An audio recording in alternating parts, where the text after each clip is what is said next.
I woke up late and ran out of time for breakfast. On my way to class, I came across an old friend I hadn't seen in years. We decided to catch up over coffee later. I had to figure out a way to finish my assignment fast, but luckily I managed to work it out just in time.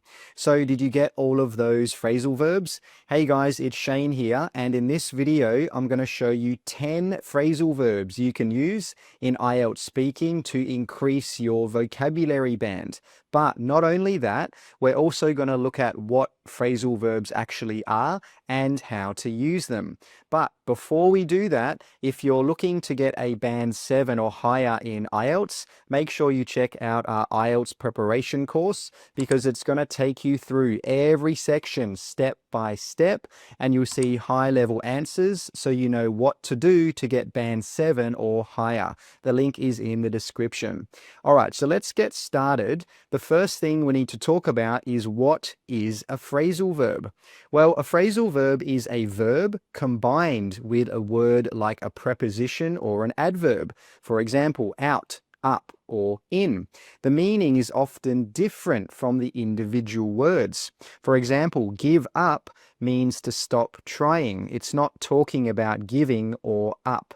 All right, so now let's talk about how phrasal verbs actually work. Like I mentioned before, a phrasal verb has a verb and a preposition or an adverb. So here is an example, sit down. The sit is the verb and the down is the adverb, but together these things make a phrasal verb. Now, the next thing you need to be aware of is that some phrasal verbs are separable. So that means the two parts of the phrasal verb don't have to be next to each other. So let me show you what I mean. If we say turn off the light, that is correct. We've got the turn and we've got the off together. They are right next to each other. However, if we say turn the light off, that is also fine. That is also correct. So you can see that the turn and the off, they are not next to each other now. On the other hand, some phrasal verbs are not separable. So for example, look at this example here. Look after the baby. You can see that we've got the look and the after next to each other. This is correct. However, if we say look the baby after, this is not correct. We cannot separate the two parts of the phrasal verb.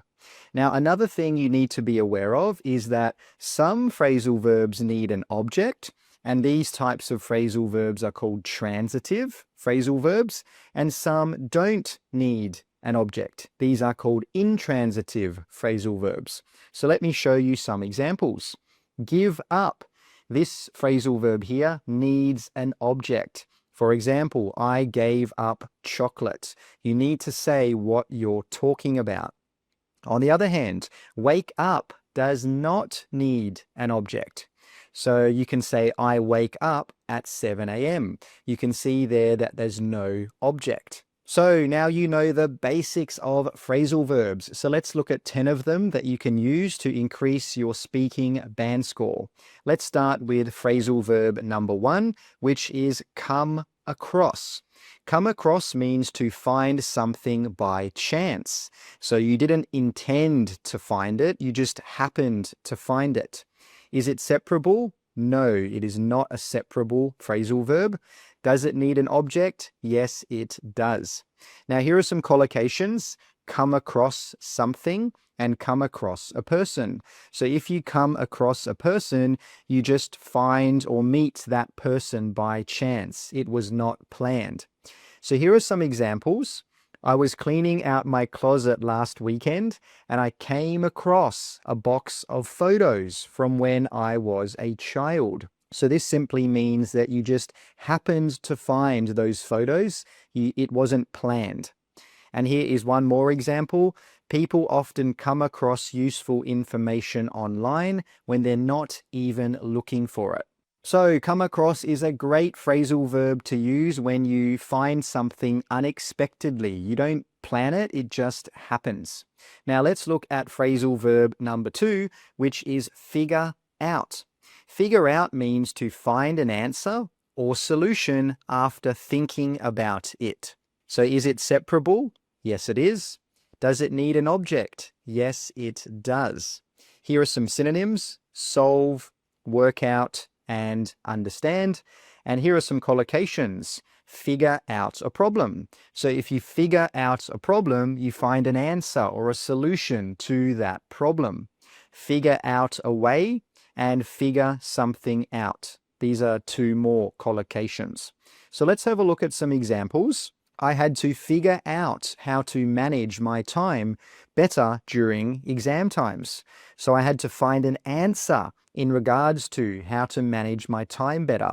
And you see here that the figure and the out, they are next to each other. However, in this example, they are not next to each other because remember, figure out is separable.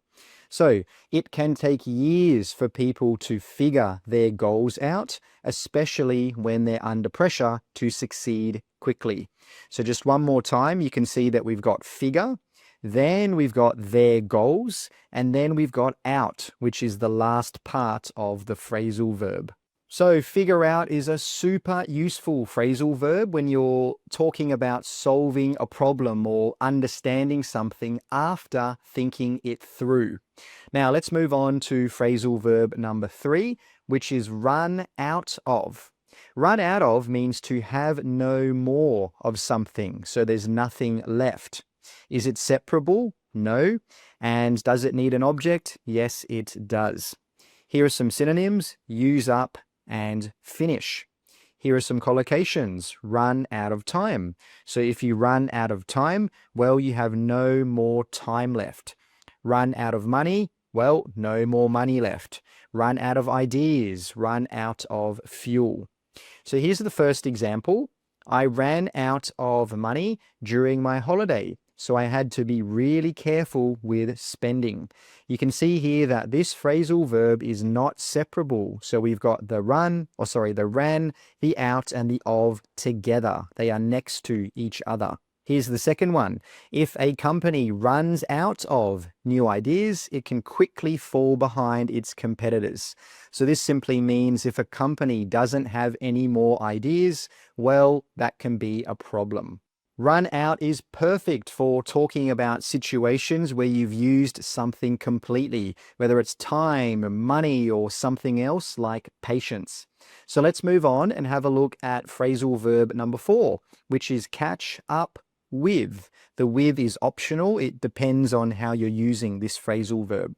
So this one means to talk with someone after not seeing them for a while. Is it separable? No. Does it need an object? Yes, if you're using it with someone. Now, a synonym here is chat. And here are some collocations: catch up with a friend. So that just means to meet a friend and talk with a friend. Catch up over coffee. So you talk to someone while you're having a coffee together. Catch up on life. So that just means to talk about what has been happening in life. So here is the first example. I usually catch up with my best friend every few weeks. We go for coffee and talk about everything. So you can see here that we've got catch up with all together. And we've used with because we're talking about a specific person. Catch up with my best friend. Here is another one. Catching up with people you care about is important for maintaining strong relationships. So you can see again that we've got catch up with all together because this one is not separable. So catch up with is a great way to talk about connecting with friends or family after you haven't seen them in a while. Let's move on to phrasal verb number 5 now, which is take up. Take up means to start doing a new activity, hobby, or interest. Is it separable? Yes, it is. Does it need an object? Yes, it does. Here are some synonyms: start and begin. Collocations: take up painting. So this simply means you start doing painting. Take up yoga. Again, you start doing yoga. Take up a new hobby is also another one. Now let's look at some examples. I took up yoga last year to help me relax and stay active. So you can see here we have got took and up together. However, in this second example, we have separated the phrasal verb. Many people decide to take a new hobby up when they retire to stay mentally and physically engaged. So we've got take, and then we've got a new hobby, and then we've got up, which is the last part of the phrasal verb. Take up is perfect for talking about starting a new hobby or interest, especially when you want to show that you're learning something new. So let's move on now to phrasal verb number 6, which is turn down. So turn down means to say no to something that you're offered. Now, please note there is another meaning of turn down, and it can mean to reduce the volume of something, but we're not talking about that meaning here. Is it separable? Yes, it is. Does it need an object? Yes, it does. Here are some synonyms: reject, refuse, or not accept. Here are some collocations: turn down an offer. So if someone offers you something and you turn it down, that means you say no. Turn down a job. Same thing. You say no to the job. Turn down an invitation. Again, same thing, you say no. Now let's look at some examples. Here's the first one. I turned down a job offer last year because it didn't suit my goals. So that simply means I said no to the job which was offered to me. Here's another one. And you can see here that we have separated the turn and the down. Some people turn opportunities down because they're afraid of change or uncertainty. So you can see here we've got the turn, then we've got opportunities, and then we've got down, which is the last part of the phrasal verb.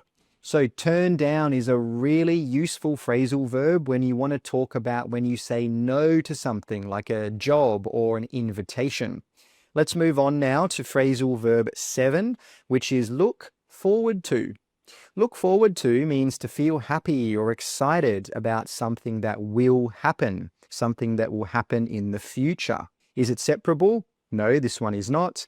Does it need an object? Yes, it does. It is transitive. Now here are some synonyms: be excited about and can't wait for. Here are some collocations: look forward to something. So that means you feel happy or excited about something that will happen in the future. And look forward to seeing you. So you can use this one when you're talking about meeting someone in the future. Now, here are some examples. I'm really looking forward to my trip next month. It's been a long time since I traveled. People often look forward to holidays because it's a chance to relax and spend time with family. So this simply means that people feel excited about holidays that will happen in the future.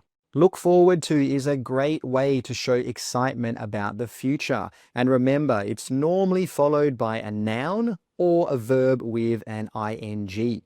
All right, let's move on to phrasal verb number 8, which is put off. Put off simply means to do something later instead of now.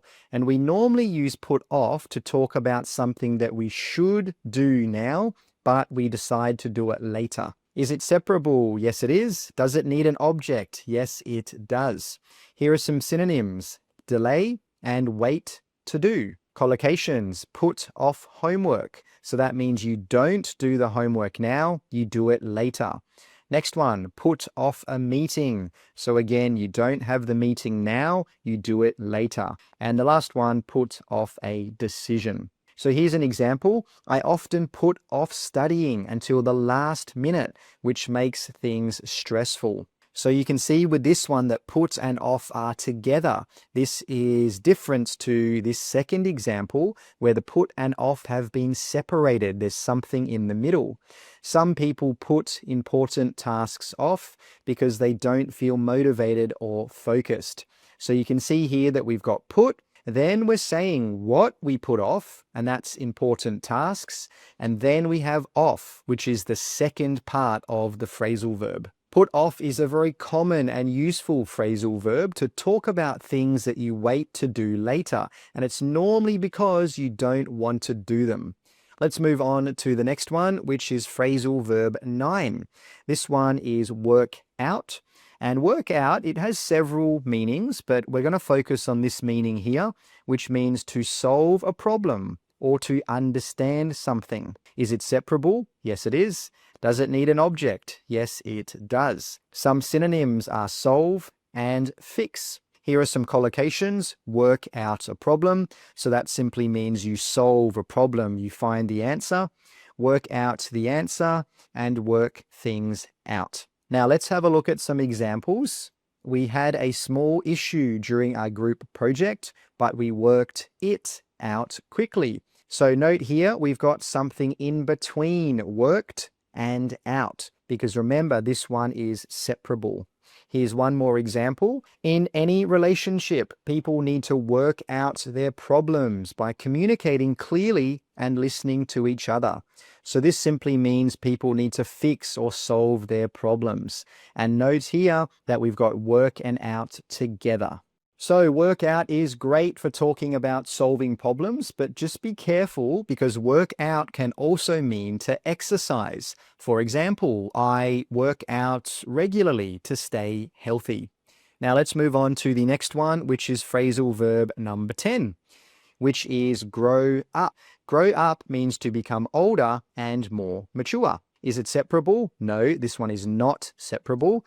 Does it need an object? No, this one does not. It is intransitive. Synonyms: get older, become an adult. Collocations: grow up in a small town.